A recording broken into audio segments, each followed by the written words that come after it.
Hello everyone, welcome to O level GS Adda YouTube channel.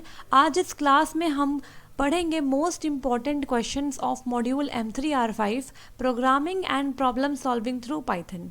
तो आज इस क्लास में हम डिस्कस करेंगे मोस्ट एक्सपेक्टेड क्वेश्चन जो आपको आपके एग्जाम में देखने को मिल सकते हैं। ये गेस्ट पेपर है मेरी तरफ से आप सबके लिए।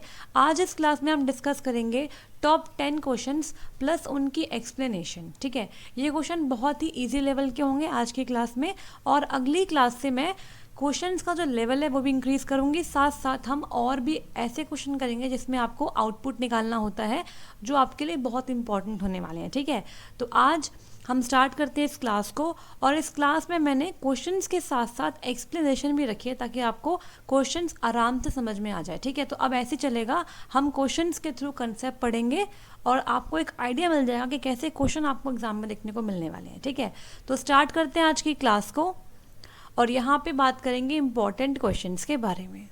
तो फर्स्ट क्वेश्चन देखते हैं क्या है। In which year was the Python language developed. ठीक है, तो पाइथन लैंग्वेज किस ईयर में डेवलप हुई थी। ऐसे क्वेश्चन आपको MCQ या आपके ट्रू फॉल्स या फिर आपके मैचिंग वाले पार्ट में दिख सकते हैं आपको। ठीक है, तो जो आपका 40 नंबर का ऑब्जेक्टिव क्वेश्चंस वाला पार्ट होता है ना, वहाँ पे आपको ये क्वेश्चन देखने को मिल सकते हैं। तो इस क्वेश्चन का राइट आंसर क्या होगा। देखो, इस क्वेश्चन के ना दो आंसर हो सकते हैं। अगर मैं बात करूँ इस क्वेश्चन की, जस्ट अ मिनट, तो यहाँ पे अगर आपको 1991 नहीं मिलता है तो आप इस क्वेश्चन का राइट आंसर लगाएंगे 1989। ठीक है, और अगर आपको ऑप्शन में मिलता है 1991 तो आप वही लगा के आएंगे। ठीक है, तो कई बार क्या होता है, कई कई बुक्स में डेट का थोड़ा वेरिएशन होता है, तो ईयर का वेरिएशन दिया हुआ है, कई कई बुक्स में कुछ और है, तो आपको 1989 से 1991 तक का टाइम कंसीडर करना है फॉर पाइथन प्रोग्रामिंग लैंग्वेज। तो यहाँ देख लो क्या है, Python programming language was developed by Guido van Rossum in the year 1989। Late 1980s में इसको डेवलप किया गया था। ठीक है, तो ये एक इंपॉर्टेंट क्वेश्चन है आप सभी के लिए। आगे बढ़ेंगे, नेक्स्ट क्वेश्चन देखेंगे क्या है। नेक्स्ट क्वेश्चन इज बहुत ही सिंपल क्वेश्चन है ये सबके लिए। Who developed the Python language. Python language को किसने डेवलप किया। ऑप्शन ए जिमडेन, option B Guido van Rossum, option C नेन स्टॉर्म, या ऑप्शन डी विक वैन रॉसम।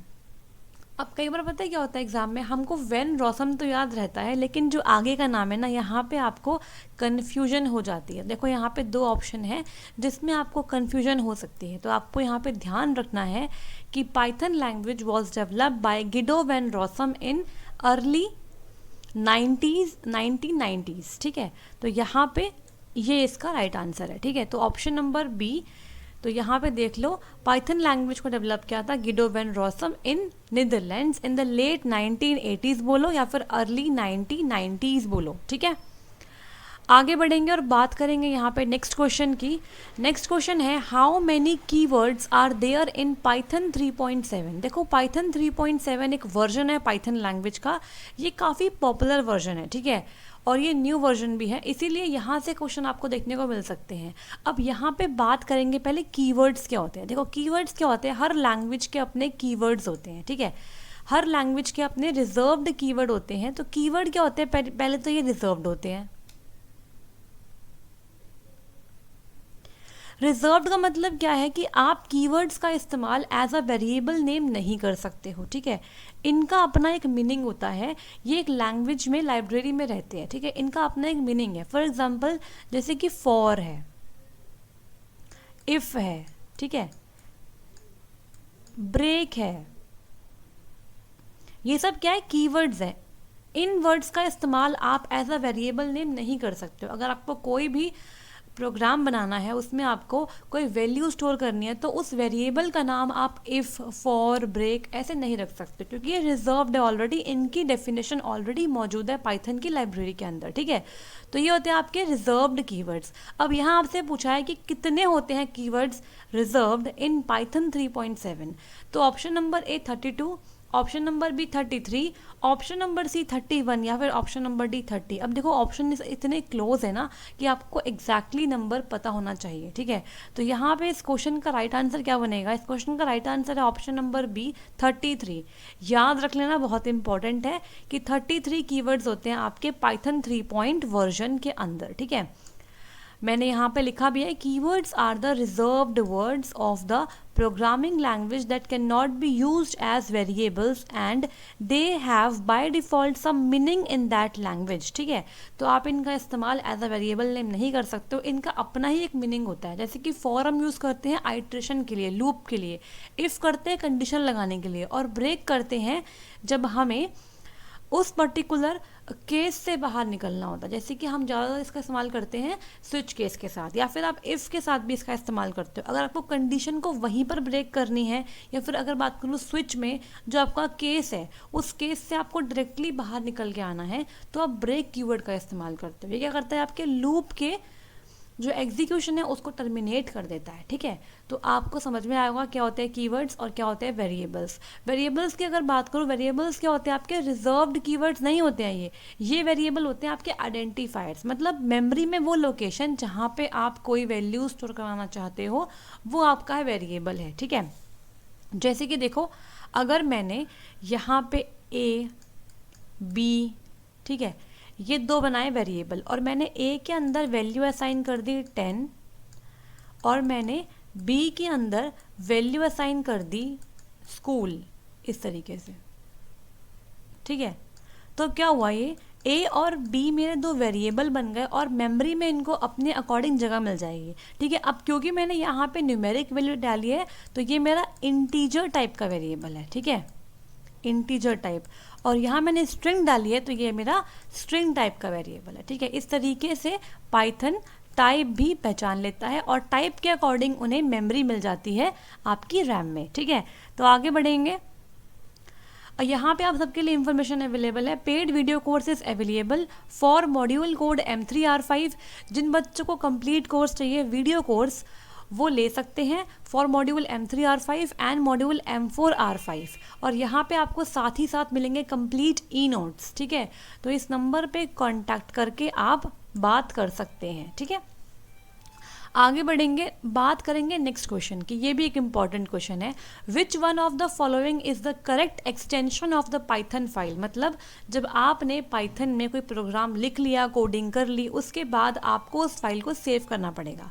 तो सेव करने के लिए आप फाइल का नाम डालेंगे, फाइल का नाम डालने के साथ साथ आपको उसकी एक्सटेंशन भी डालनी पड़ेगी। ठीक है, तो यहाँ पर आपसे पूछा है कि क्या करेक्ट एक्सटेंशन होती है पाइथन फाइल की, तो .py होती है, .python होती है, .p होती है, या फिर नन ऑफ दीज। तो यहाँ पे राइट आंसर ऑप्शन नंबर ए है .py। ठीक है, तो .py is the extension of the Python file. जैसे कि मान लो आपने एक फाइल बनाई है, तो आप उसको लिखोगे फाइल 1.py, इस तरीके से आप उस फाइल को सेव करोगे। ठीक है, आगे बढ़े, नेक्स्ट बात करेंगे यहाँ पे what is the output for. अब मैंने यहाँ पे एक क्वेश्चन आउटपुट का भी डाला है, एक दो क्वेश्चन है यहाँ पे आउटपुट के। देखो यहाँ पे क्या है, आपसे पूछा है मिन एक फंक्शन होता है। ठीक है, इसके अंदर आपने आर्ग्यूमेंट में डाल दिया हेलो वर्ल्ड, ये एक स्ट्रिंग है। ठीक है, ये क्या है, एक स्ट्रिंग है। जब भी हम ब्रैकेट्स में कुछ लिखते हैं तो उसे बोलते हैं आर्ग्यूमेंट या फिर पैरामीटर। तो मैंने इसके पैरामीटर में डाल दिया हेलो वर्ल्ड। अब ये मिन फंक्शन करता क्या है, देखो यहाँ पे क्या होगा, देखो पहले पढ़ते हैं इसकी एक्सप्लेनेशन। देखो मिन का मतलब क्या होता है, जो भी स्ट्रिंग आपने डाली है ना, उसमें से जो मिनिमम वैल्यू वाला करेक्टर है ना, वो आपको दिखाई देगा as a output on the screen. तो यहाँ पे हेलो वर्ल्ड में H एक करेक्टर है, E एक करेक्टर है, L एक करेक्टर है। ठीक है, अलग अलग करेक्टर्स को मिला के एक स्ट्रिंग बनती है। ठीक है, स्ट्रिंग क्या होती है, कॉम्बिनेशन ऑफ करेक्टर्स, या फिर बोलूँ कलेक्शन ऑफ करेक्टर्स। ठीक है, तो यहाँ पे अगर मैं मिन लगाती हूँ इस पर्टिकुलर स्ट्रिंग हेलो वर्ल्ड के लिए, तो मुझे स्क्रीन पर क्या मिलेगा, एक ब्लैंक स्पेस करेक्टर मिलेगा। क्योंकि देखो Python considers a blank space character as the minimum value in the string. इन सारे करेक्टर में से सबसे मिनिमम वैल्यू किसकी है, यहाँ पर है ब्लैंक स्पेस की। अगर ब्लैंक स्पेस यहाँ पे नहीं होता तो कोई दूसरा आंसर यहाँ पे आपको देखने को मिलता। ठीक है, तो इस तरीके से मिन फंक्शन आपका काम करता है। बेसिकली क्या करता है, ये आपकी स्ट्रिंग में से मिनिमम वैल्यू वाला करेक्टर आपको निकाल के देता है ऑन द स्क्रीन। तो यहाँ पे इस पर्टिकुलर लाइन को जब मैं एग्जीक्यूट करूँगी तो मुझे मिलेगा एक ब्लैंक स्पेस, मतलब मेरी स्क्रीन पे कुछ भी दिखाई नहीं देगा स्पेस के अलावा। ठीक है, ये देखो यहाँ पे नेक्स्ट क्वेश्चन है, how to output the string may the odds favour you in Python. अगर आपको पाइथन पे आउटपुट दिखाना है may the odds favour you, तो इसके लिए आप क्या करोगे? देखो इसके लिए ना आपके पास एक फंक्शन होता है जो कि आपके किसी भी स्ट्रिंग को आउटपुट करवाता है ऑन द स्क्रीन, क्या वो स्ट्रिंग हो, नंबर हो, कुछ भी हो, ठीक है। तो आउटपुट करवाने के लिए आपको यूज़ करना पड़ेगा फंक्शन, और वो फंक्शन का नाम क्या होता है? प्रिंट फंक्शन, ठीक है। तो प्रिंट फंक्शन का इस्तेमाल करके आप कुछ भी चाहो उसे डिस्प्ले कर सकते हो ऑन द आउटपुट स्क्रीन। तो यहाँ पे इस तरीके से आप लिखोगे प्रिंट, और ब्रैकेट में डबल कोड्स में आप अपनी स्ट्रिंग को लिखोगे। इको नहीं होता है, सिस्टम डॉट आउट नहीं होता है, और प्रिंट एफ नहीं होता है। ये आपका सी में होता है, ये आपका होता है ये आपका जावा में होता है। तो यहाँ पे इस क्वेश्चन का राइट आंसर है option number A, print function, ठीक है। Print function is used to display something to the user in the Python. अब हम थोड़ा सा और पढ़ते हैं प्रिंट फंक्शन के बारे में, ठीक है, जो कि इंपॉर्टेंट है आप सबके लिए। देखो Python print function, the print function prints the specified message to the screen और अदर स्टैंडर्ड आउटपुट डिवाइस, ठीक है। तो प्रिंट फंक्शन जो भी मैसेज आप चाहते हो उस मैसेज को स्क्रीन पर आउटपुट करा के देगा आपको, ठीक है। The message can be string हो सकता है आपका मैसेज, और any other object. The object will be converted into string before return to the screen. ये एक इंपॉर्टेंट लाइन है। देखो पाइथन में आपको जो भी आउटपुट करवाना है ना, वो पहले स्ट्रिंग में कन्वर्ट होगा, उसी के बाद वो ऑन द स्क्रीन आपको दिखाई देगा, ठीक है। ये देखो, तो या तो आप अगर डायरेक्टली किसी स्ट्रिंग को करवाते हो तो वो तो हो जाएगी, लेकिन मान लो अगर आपने ये लिख दिया प्रिंट ब्रैकेट में 25, अब 25 तो मेरी कोई स्ट्रिंग है नहीं, लेकिन बाय डिफ़ॉल्ट प्रिंट फंक्शन की फंक्शनैलिटी होती है कि वो इसे कन्वर्ट करेगा स्ट्रिंग में, और उसके बाद आपको दिखाई देगा ये स्क्रीन के ऊपर। तो स्क्रीन मान लो आपकी ये है, तो आपको स्क्रीन पे 25 ही दिखाई देगा, लेकिन वो इंटरनली कन्वर्ट हो गया है स्ट्रिंग के अंदर, उसके बाद वो यहाँ पे आया है, ठीक है। अब यहाँ पे ना अगर आप देखोगे इसको तो ये कोई नंबर नहीं है, पाइथन ने इसको ट्रीट किया है एज अ स्ट्रिंग। हमको लग रहा है नंबर है, लेकिन ये एज अ स्ट्रिंग ट्रीट होता है पाइथन प्रिंट फंक्शन के थ्रू, ठीक है। अब यहाँ पे एक सिंटेक्स है, यहाँ पे देखो सिंटेक्स क्या होता है प्रिंट फंक्शन का। प्रिंट ब्रैकेट में इसके पैरामीटर्स आते हैं, देखो यहाँ पे आपका ऑब्जेक्ट है, ऑब्जेक्ट मतलब जैसे आपकी कोई स्ट्रिंग है या कोई इंटीजर टाइप है या कुछ भी है जिसे आप चाहते हो प्रिंट करवाना, ठीक है, वो है। यहाँ पे सेपरेटर है, यहाँ पे एंड है, यहाँ पे फाइल है, यहाँ पे फ्लश है। अब डिस्कस करते हैं ये सारे पैरामीटर्स क्या होते हैं इन डिटेल, ठीक है। देखो पैरामीटर वैल्यूज़, तो यहाँ पे पहला है आपका ऑब्जेक्ट, ठीक है, ये आपका ऑब्जेक्ट पहला होता है, ये फर्स्ट ये है, सेकंड आपका ये है, थर्ड आपका एंड होता है ये, fourth is file, and fifth is your flush, ठीक है। देखो first is object, any object and as many you like will be converted to string before printed. तो एक भी हो सकती है और एक से ज़्यादा ऑब्जेक्ट भी एक साथ प्रिंट हो सकते हैं, ठीक है। और याद रखना इन सबको पहले कन्वर्ट किया जाता है स्ट्रिंग के अंदर बिफोर प्रिंटेड, ठीक है।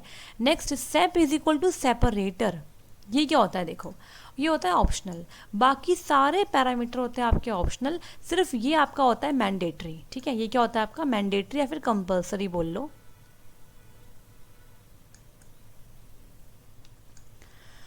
Specify how to separate the objects if there is more than one default is space, ठीक है। मान लो आपने एक से ज़्यादा स्ट्रिंग दे दी आउटपुट करवाने के लिए, तो वहाँ पे क्या होगा, जो दो स्ट्रिंग के बीच में सेपरेशन होगा ना, वो क्या होगा, यहाँ पर बाय डिफ़ॉल्ट स्पेस होता है। लेकिन अगर आप चाहो तो कॉमा डाल सकते हो, सेमीकोलन डाल सकते हो, ठीक है, या फिर कोई भी सिंबल डाल सकते हो सेपरेटर के तौर पे, ठीक है। तो यहाँ पे बाय डिफ़ॉल्ट क्या होता है आपका स्पेस होता है, ये ना स्पेस होता है, ठीक है, white space. Next is end, ये आपका ऑप्शनल पैरामीटर है। Specify what to print at the end, default is slash end line feed, ठीक है।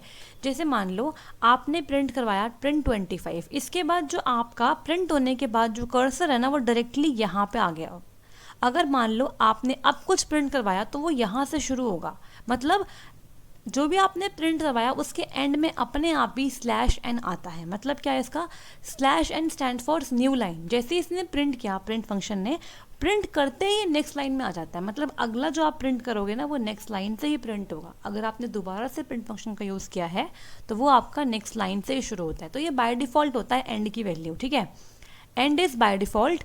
अगर आप चाहो तो यहाँ पे /n ना होके कुछ और भी रख सकते हो। नेक्स्ट इज़ फाइल, ये भी ऑप्शनल है। An object with a right method, default is sys.stdout, ठीक है। एक ऑब्जेक्ट होता है यहाँ पे बेसिकली जो राइट मेथड आपको बताता है कि आपको कहाँ राइट करना है, ठीक है। अभी आपको पता है कि हम स्क्रीन पे राइट कर रहे हैं तो हमने लिखा है स्टैंडर्ड आउटपुट, system.standard-output। मतलब अभी जो हम राइट कर रहे हैं ना वो हम कर रहे हैं किस पे, आउटपुट पे कर रहे हैं। हम चाहे तो किसी फाइल में भी कर सकते हैं आउटपुट, ठीक है। तो वहाँ पे आपको इसे चेंज करना पड़ेगा। मतलब अपने अकॉर्डिंग हम इसे चेंज कर सकते हैं, लेकिन बाय डिफ़ॉल्ट ये सारी वैल्यू फिक्स होती हैं। नेक्स्ट है आपका फ्लश। ये भी आपका एक ऑप्शनल पैरामीटर होता है। देखो यहाँ पे क्या है, it is a Boolean parameter. मतलब इसकी दो वैल्यू होती है, या तो ट्रू या फिर false. Specifying if the output is flush तो ट्रू और बफर्ड फॉल्स। डिफ़ॉल्ट वैल्यू इसकी फॉल्स होती है। अब इसका मतलब क्या है, देखो जब भी हम प्रिंट फंक्शन का इस्तेमाल करके कुछ भी प्रिंट करते हैं, ठीक है, ऑन द स्क्रीन, मतलब जब भी आपका आउटपुट आएगा स्क्रीन के ऊपर तो आउटपुट आने से पहले ना वो एक टेम्परेरी मेमोरी में सेव होता है, उसे बोलते हैं बफर, ठीक है। बफर के अंदर आपका डेटा रहता है। अब अगर इसकी वैल्यू फॉल्स है मतलब बफर्ड है, मतलब जब तक आपका बफर फिल नहीं होगा तब तक वो आउटपुट स्क्रीन पे नहीं जाएगा। और फ्लश्ड का मतलब क्या है, अगर आपका बफर फिल नहीं भी है तब भी आप उसको स्क्रीन पर प्रिंट करवा सकते हो, ठीक है। तो इसके दो वैल्यू होती है, इतना इंपॉर्टेंट नहीं है आपके लिए, बट स्टिल मैंने डिस्कस कर दिया आपके साथ। तो ये एक बुलियन वैल्यू है, ठीक है। मतलब इसकी वैल्यू या तो ट्रू हो सकती है या इसकी वैल्यू होती है फॉल्स। बुलियन का मतलब क्या होता है, 0 या 1। एक मिनट, यहाँ पे फॉल्स लिखते हैं पहले। इसका मतलब होता है 0 या 1। तो ट्रू मतलब होता है 1, फॉल्स मतलब होता है 0, ठीक है। जब भी किसी फंक्शन की दो वैल्यू होती है, या तो 1 या तो 0, उसे बोलते हैं बुलियन फंक्शन, ठीक है। तो यहाँ पे जो आपका फ्लश है ये आपका एक बुलियन पैरामीटर है, ठीक है। तो आई होप सो आपको समझ में आएगा किस तरीके से काम करता है आपका प्रिंट फंक्शन, ठीक है। सिंपल था, बस मैंने आपको थोड़ा सा और बता दिया इन डिटेल कि अगर मान लो आपसे एग्जाम में पूछते हैं तो आपको इसका आइडिया हो जाए, ठीक है। यहाँ पे एक और इन्फॉर्मेशन आप सबके लिए अवेलेबल है। सी प्रोग्रामिंग के पेड नोट्स अवेलेबल हैं फॉर M3R4 मॉड्यूल। जिन भी स्टूडेंट्स के पास ये मॉड्यूल है और उनका क्लियर नहीं हुआ है वो इसे लेकर अपना मॉड्यूल आराम से क्लियर कर सकते हैं, ठीक है। यहाँ पे कॉन्टैक्ट नंबर गिवन है और हिंदी मीडियम में भी वाले नोट्स अवेलेबल मिल जाएंगे आपको, ठीक है। आगे बढ़ेंगे, बात करेंगे यहाँ पे क्वेश्चन नंबर 7 की। In which year was the Python 3.0 version developed, ठीक है। कौन से ईयर में पाइथन का 3.0 वर्जन आया था।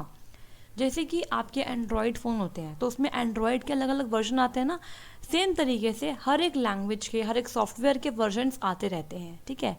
बेसिकली वर्जन का मतलब क्या होता है कि इसमें एडवांसमेंट आती रहती है। जो कमी पिछले वर्जन में थी वो कमी को पूरा करने के लिए हमें न्यू वर्जन निकालना पड़ता है, ठीक है। तो यहाँ पे आपसे पूछा है 3.0 वर्जन कब आया था, तो वो आया था आपका 2008 में आया था, ठीक है। तो option number D, Python 3.0 version was developed on December 3, 2008। तो इसको आपको ऐसे ही याद करना पड़ेगा, ये इंपॉर्टेंट क्वेश्चन है, ठीक है। ये आपका एक इम्पॉर्टेंट क्वेश्चन है। Next is question number 8। इसे मैं बहुत ही इंपॉर्टेंट क्वेश्चन मार्क कर रही हूँ क्योंकि कमेंट्स के बारे में ना अक्सर पूछ लेते हैं।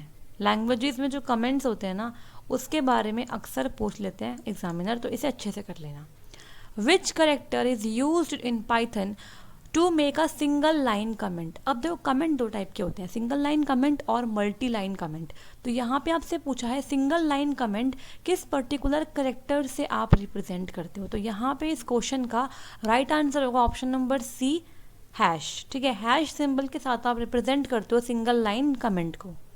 तो hash character is used in Python to make a single line comment. अब मैं आपको डिटेल में पढ़ाऊंगी कमेंट्स के बारे में क्योंकि ये इंपॉर्टेंट है, ठीक है। देखो Python comments just a minute. Comments can be used to explain the Python code. Comments can be used to make the code more readable and comments can be used to prevent execution when testing the code. अगर मैं आपको simple language में बताऊं क्या होता है आपका comment, तो बेसिकली कमेंट जो होता है ना वो पाइथन का जो इंटरप्रेटर है वो उसे रीड नहीं करता। मतलब कमेंट में आप कुछ भी एग्जीक्यूट नहीं करवाते हो, ये सिर्फ रीडर की रीडेबिलिटी के लिए होता है। मान लो आप कुछ काम कर रहे हो, आपने एक प्रोग्राम बनाया, आपने वहाँ पे बहुत से वेरिएबल्स यूज़ करे, ठीक है, लॉजिक यूज़ किया। अब मान लो आप उस प्रोग्राम को 1 साल बाद खोल कर देखते हो तो आपको समझ में नहीं आएगा कि क्या वेरिएबल मैंने यूज़ किए थे, इसका मतलब क्या है, लॉजिक क्यों लगाया था। तो इन सब चीज़ों से बचने के लिए हम कमेंट्स कर देते हैं। मतलब जैसे कि आपने कुछ सेंटेंसेस लिख दिए जिससे आप दोबारा कभी उसे खोल के देखोगे तो आपको पता लग जाएगा, अच्छा मैंने ये वेरिएबल इसलिए बनाया था, यहाँ पे ए मतलब क्या है, बी मतलब क्या है। तो इस तरीके से रीडर के लिए, ताकि उसको समझने में आसानी हो कोड, इसीलिए कमेंट्स बनाए जाते हैं, ठीक है। तो कमेंट्स जो होते हैं वो कभी भी, जो पाइथन का इंटरप्रेटर है वो रीड नहीं करता। कमेंट कभी भी एग्जीक्यूट नहीं होता है, ये बहुत ही इंपॉर्टेंट लाइन है, कमेंट कभी एग्जीक्यूट नहीं होता है, ठीक है। देखो यहाँ पे, और अगर आप चाहते हो, मान लो आप कुछ कोडिंग कर रहे हो, कोडिंग करते करते आपने देखा कि मुझे कुछ पर्टिकुलर ब्लॉक ऑफ स्टेटमेंट्स को कभी कभी क्या करना है, रोकना है। कि मतलब मैं चाहती हूँ प्रोग्राम तो एग्जीक्यूट हो लेकिन कुछ पर्टिकुलर जो पार्ट है मेरे प्रोग्राम का वो ना एग्जीक्यूट हो, तो उसको बचाने के लिए भी मैं कमेंट कर सकती हूँ, ठीक है। तो यहाँ पे लिखा भी हुआ है ये चीज़, देखो, comments can be use to prevent execution when testing the code. और बेसिकली कमेंट का मेन काम क्या होता है, कोड को मोर रीडेबल बनाना और एक्सप्लेन करना पाइथन कोड को, ठीक है।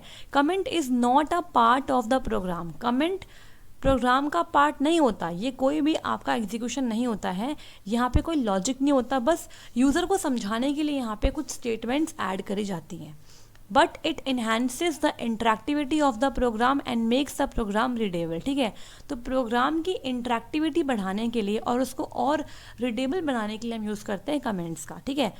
अब यहाँ पे देखो, Python supports 2 type of comment. Python 2 type के कमेंट्स को सपोर्ट करता है। First is single line comment, second is multi line comment. आगे बढ़ेंगे, बात करेंगे यहाँ पे सिंगल लाइन कमेंट के बारे में। देखो, in case user wants to specify a single line comment then comment must start with hash, ठीक है। अगर कभी यूजर को कमेंट करना है सिंगल लाइन में सिर्फ, ठीक है, छोटा कमेंट है, तो इसके लिए इस्तेमाल करोगे आप हैश सिंबल का।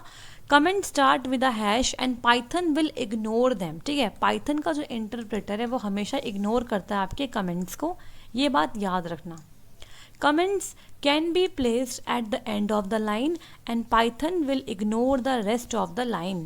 Comments does not have to be text to explain the code. It can also be used to prevent Python from executing the code. तो वही बात है, ये ज़रूरी नहीं है कि पाइथन कमेंट के अंदर सिर्फ और सिर्फ टेक्स्ट ही आएगा जो आपके कोड को एक्सप्लेन करे। कई बार हम कमेंट का इस्तेमाल करते हैं जब हमें किसी कोड को एग्जीक्यूट होने से रोकना होता है, ठीक है।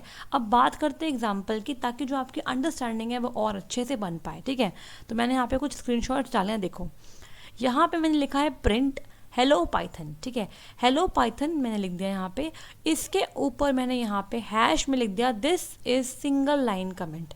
तो ये जो कमेंट वाली लाइन है ना, ये आपको आउटपुट में शो नहीं होगी, देखो यहाँ पे नहीं हुई है, सिर्फ हेलो पाइथन आपको स्क्रीन पर दिख गया है, ठीक है।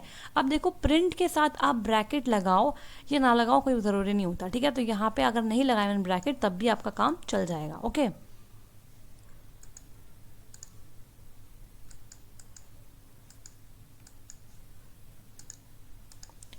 यहाँ पे इसका आउटपुट आएगा hello Python on the screen. Next देखो क्या है यहाँ पे, hello world this is comment. तो आप कमेंट को इसके पहले भी लिख सकते हो यहाँ पे और इसके बाद भी लिख सकते हो यहाँ पे, ठीक है। अब यहाँ पे देखो, यहाँ पे एक और एग्जांपल है, प्रिंट हेलो वर्ल्ड और प्रिंट चीयर्स मेट। अब मैं चाहती हूँ जब मेरा प्रोग्राम एग्जीक्यूट हो तो ये वाली जो लाइन है ना, ये एग्जीक्यूट ना हो, तो इसे बार बार डिलीट करो, बार बार लिखो, इससे बढ़िया क्या है, इसे कमेंट ही कर दो, ठीक है। मतलब जब आपको इसकी ज़रूरत है तो कमेंट को हटा दो और जब ज़रूरत नहीं है तो कमेंट को लगा दो, ठीक है। इस तरीके से आप यूज़ करते हो सिंगल लाइन कमेंट को। तो याद रखना, सिंगल लाइन कमेंट के लिए हम हैश का इस्तेमाल करते हैं। मतलब हमें एक छोटी सी लाइन में, सिंगल लाइन में अपना कमेंट देना होता है। इसे आप स्टार्टिंग में भी लिख सकते हो या फिर एंड ऑफ द लाइन में भी प्लेस कर सकते हो, ठीक है। आगे बढ़ेंगे और बात करेंगे मल्टी लाइन कमेंट्स के बारे में। Multi line comments can be given inside triple quotes. तो ट्रिपल कोट्स इस तरीके से, यहाँ आपने कमेंट लिखा मल्टी लाइन में एंड देन इसे ऐसे बंद कर दिया, ठीक है। तो यहाँ पे देखो क्या है, since Python will ignore string literals that are not assign to a variable, you can add a multi line string triple quotes in your code and place your comment inside it. तो यहाँ पे थोड़ी सी correction है, यहाँ पे देखो ये 2 extra लग गए हैं, ये आपके ट्रिपल कोट से स्टार्ट हुआ, this is multi line comment, और यहाँ पर ट्रिपल कोट से बंद हो गया, ठीक है। तो यहाँ पे भी देखो ये 2 एक्स्ट्रा हैं। तो यहाँ पे इस प्रोग्राम में सिंगल लाइन कमेंट भी है और मल्टी लाइन कमेंट्स भी है, मतलब एक से ज़्यादा लाइन अगर आपने यूज़ कर ली कमेंट के लिए तो आप मल्टी लाइन कमेंट्स का वहाँ पे यूज़ करोगे, तो उसके लिए आपको ट्रिपल कोट्स का इस्तेमाल करना पड़ेगा। आपसे ये क्वेश्चन पूछ सकते हैं ट्रू फॉल्स में भी या फिर आपके MCQ पार्ट में भी, ठीक है। तो यहाँ पे लिखा हुआ था, जब भी आप स्ट्रिंग को, देखो हम स्ट्रिंग कैसे लिखते हैं, हम लिखते हैं जैसे मान लो str is equal to double quotes में हमने लिख दिया हेलो, ठीक है, मैंने हेलो लिख दिया, तो ये मेरी स्ट्रिंग है क्योंकि डबल कोट्स में है। लेकिन अगर मैं ट्रिपल कोट्स में लिखती हूँ ना, तो ये क्या होगा, एज अ कमेंट ट्रीट होगा, ठीक है, एज अ कमेंट ट्रीट होगा। इस तरीके से आप इनके बीच में कमेंट लिख सकते हो, ठीक है। तो ये डिफरेंस है मल्टी लाइन कमेंट और सिंगल लाइन कमेंट का, ठीक है। दोनों ही कमेंट्स आपके पाइथन इग्नोर करता है, ये सिर्फ यूज़र के अंडरस्टैंडिंग के लिए होता है, या फिर किसी कोड को एग्जीक्यूट होने से आपको बचाना है तब आप लगाते हो कमेंट, ठीक है। तो आई होप सो आपको समझ में आ गया होगा। अब आगे बढ़ेंगे और बात करेंगे यहाँ पे क्वेश्चन नंबर 9 की। Python is often described as a batteries excluded language, gear included language, batteries included language, या फिर गियर एक्सक्लूडेड लैंग्वेज, ठीक है।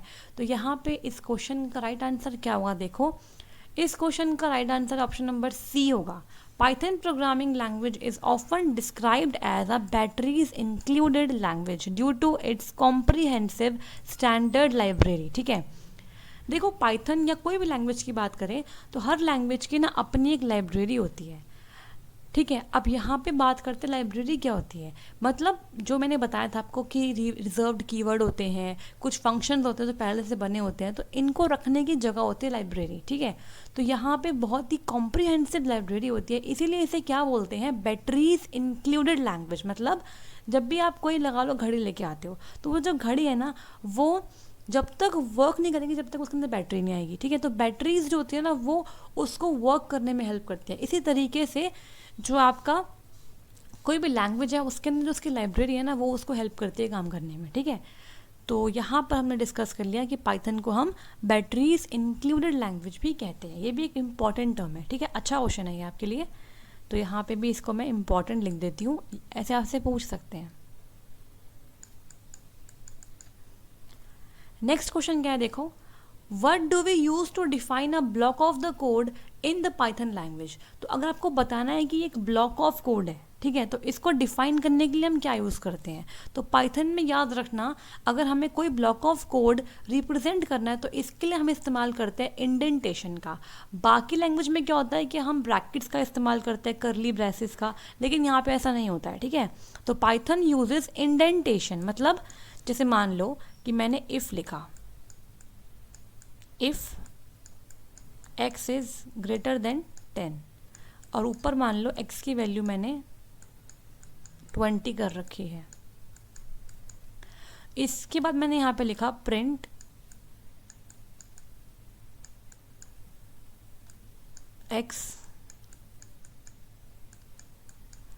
x की वैल्यू प्लस प्लस प्रिंट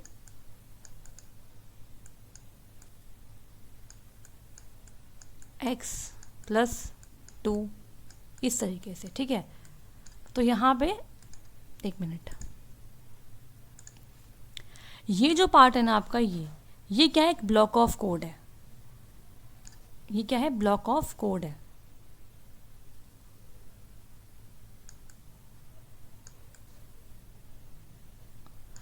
तो ये कैसे पता चलेगा ये ब्लॉक ऑफ कोड है, ये सारे एक ही लाइन में इंडेंट है, देखो इस तरीके से, ठीक है। इस तरीके से इंडेंट, ऐसे बोलते हैं इंडेंटेशन, क्या बोलते हैं, इंडेंटेशन। मतलब जो आपका इफ़ है ना, ये इसी के साथ इंडेंट होंगे सारे, ठीक है। तो इससे पता लग जाएगा कि ये क्या आपका एक ही ब्लॉक ऑफ कोड है। मतलब जब ये कंडीशन ट्रू होगी तो ये सारी स्टेटमेंट्स चलेंगे जो भी इसके ब्लॉक ऑफ कोड में है, ठीक है। तो इस तरीके से पाइथन लैंग्वेज में हम इस्तेमाल करते हैं इंडेंटेशन का, ठीक है। तो Python uses indentation to define a block of code.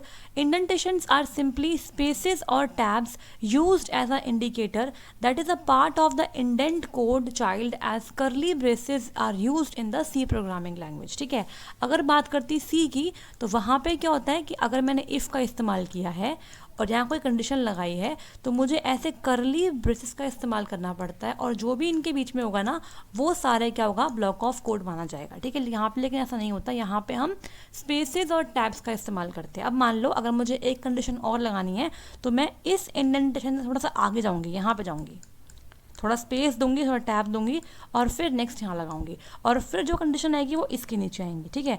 तो वो इसका ब्लॉक बन जाएगा। तो इस तरीके से काम करता है आपका इंडेंटेशन, ठीक है। तो यहाँ पे हमने समझ लिया कि पाइथन में ब्लॉक ऑफ कोड को डिफाइन करने के लिए हम इंडेंटेशन का इस्तेमाल करते हैं, ना कि किसी ब्रेसेस का, जैसे कि हम करते हैं सी प्रोग्रामिंग में या फिर C++ में करते हैं हम करली ब्रेसेस का यूज़, ठीक है। तो आई होप सो आपको ये क्वेश्चन समझ में आए होंगे। अगर कोई डाउट है किसी भी क्वेश्चन में तो कमेंट बॉक्स में कमेंट करके आप पूछ सकते हो। अब जो आगे हम क्लास करेंगे ना उसमें हम हर एक मॉड्यूल वाइज क्वेश्चन लेके आएंगे और डिस्कस करेंगे उन सारे क्वेश्चंस को इन डिटेल इस तरीके से, ठीक है। तो अगर आपको क्लास अच्छी लगी हो तो लाइक कर दीजिएगा, शेयर कर दीजिएगा और सब्सक्राइब कर दीजिएगा ओ लेवल GS अड्डा यूट्यूब चैनल को। और जो भी स्टूडेंट पहली बार आए हैं इस चैनल पे वो इसे सब्सक्राइब कर लो और टेलीग्राम को ज्वाइन कर लो। उसका लिंक आपको यहाँ पे दिख रहा है, साथ साथ आपको कमेंट बॉक्स में भी कमेंट सेक्शन के अंदर आपको मिल जाएगा इसका लिंक ज्वाइन करने का, ठीक है। और मैं सारी PDF अब तक जितनी भी हो चुकी क्लासेस सबकी PDF डाल दूँगी हमारे टेलीग्राम चैनल के ऊपर, ठीक है। तो आई होप सो आप लोग अच्छे से पढ़ेंगे और सारे क्वेश्चंस को ध्यान से करिएगा ताकि आपको एग्ज़ाम में हेल्पफुल रहे। तो मिलते हैं नेक्स्ट क्लास में। All the best, thank you so much.